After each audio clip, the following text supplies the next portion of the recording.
You don't yell. You don't slam doors. You don't send the long message explaining exactly what they did and exactly how it landed. You go quiet. Somebody crosses a line. A friend, a partner, someone at work, and the people around you wouldn't even know it happened. Your voice stays level. Your face stays neutral. You answer when spoken to. From the outside, nothing changed.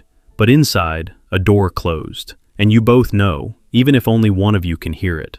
The texts get shorter. The energy you used to bring gets quietly withdrawn, like a service being discontinued without an announcement. You don't tell them what's wrong. Some part of you has decided, without a meeting, without a vote, that telling them is no longer the move. Maybe they noticed, maybe they didn't. Either way, you weren't going to perform the hurt for them. People have read this wrong your entire life. They've called it cold, passive-aggressive. They've said you shut me out like the shutting out was the original crime, and not the thing that happened right before it. And here's the part almost nobody says out loud. You didn't pick this strategy as an adult. You learned it somewhere, most likely in a house in the 1990s, where a kid figured out, early, accurately, and without anyone explaining it, that hurt feelings expressed out loud didn't get handled. They got handled to you. Psychology has a name for what you do, and tracing where it came from explains more about you than almost anything else in your behavioral wiring. The standard read on people who go quiet is that silence is a weapon, the cold shoulder, a punishment dressed up as composure, something you're doing at someone. But that explanation gets the direction of the behavior completely backwards. People who go quiet when they're hurt aren't launching anything. They're retreating to the only place that ever reliably handled their pain without making it worse, the inside of their own head. The silence isn't aimed at the other person. It's aimed at the hurt. It's containment. A pressure door sealing off the flooded compartment so the rest of the ship keeps running. The question worth asking was never, why won't you just say what's wrong? It's, what did this person experience, and how early, and how often, that taught their nervous system that saying what's wrong was the more dangerous option. For a very large number of people born in the 1990s, that question has a specific answer. Think about the emotional culture most 90s kids actually grew up inside. This was before gentle parenting, before feelings charts on classroom walls, before anyone's father had ever heard the phrase emotional regulation, and decades before he would have tolerated it being said at the dinner table. The operating instructions of a 90s childhood were short. Stop crying, go to your room, you're fine, don't make a scene. Sadness had a time limit. Anger, your parents' anger, was weather, but yours was disrespect. Hurt feelings, brought to the adults in charge, were met with some version of a shrug, a dismissal, or the legendary closer. I'll give you something to cry about. None of this, for most families, was cruelty. It was inheritance. Your parents were raised by people who'd survived harder decades with even fewer emotional tools, and they passed down what they had.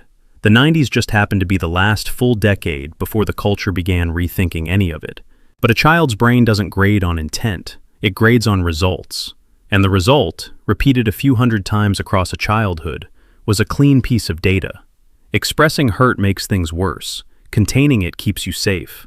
So you built the room, the internal one, the one where hurt goes to be processed alone, off camera, with the doors shut.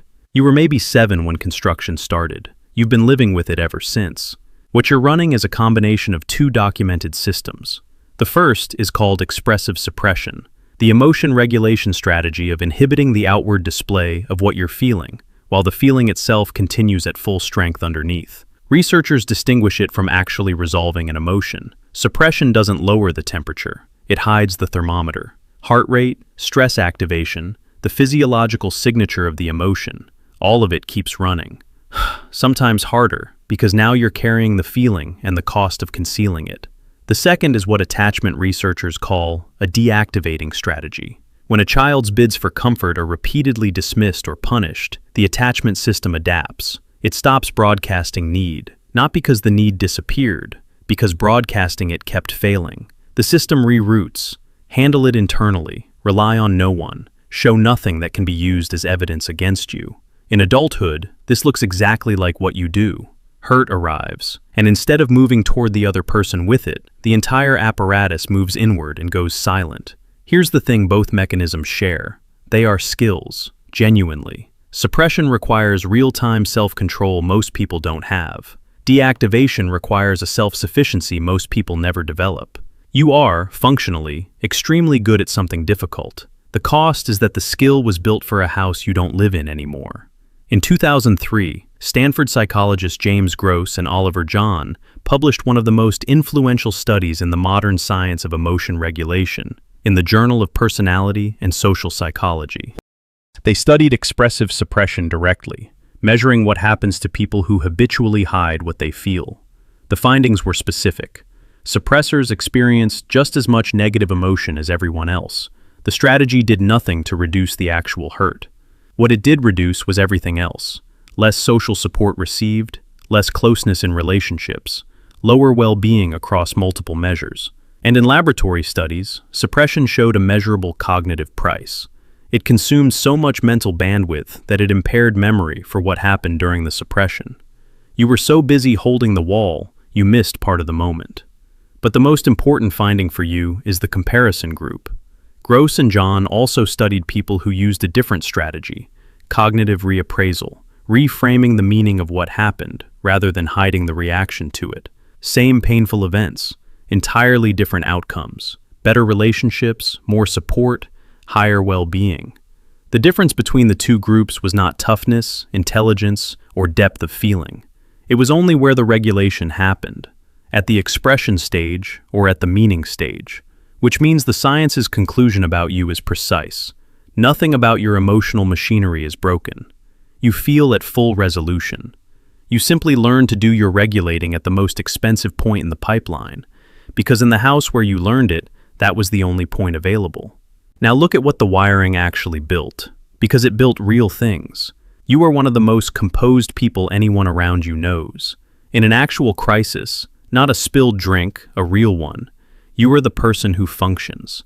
While other people are performing their panic, you've already moved to handling the situation.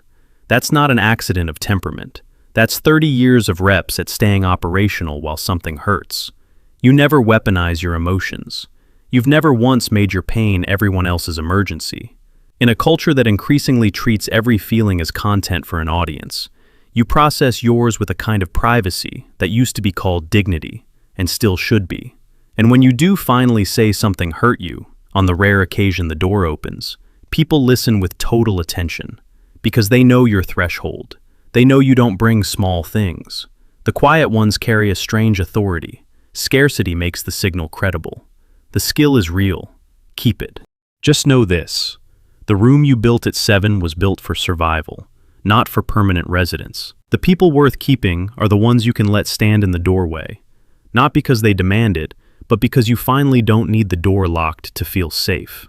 Somewhere back there is a kid from the 90s, sitting in their room, sent there or self-deployed, handling something alone that was too big to be handled alone. Nobody came in and asked the second question.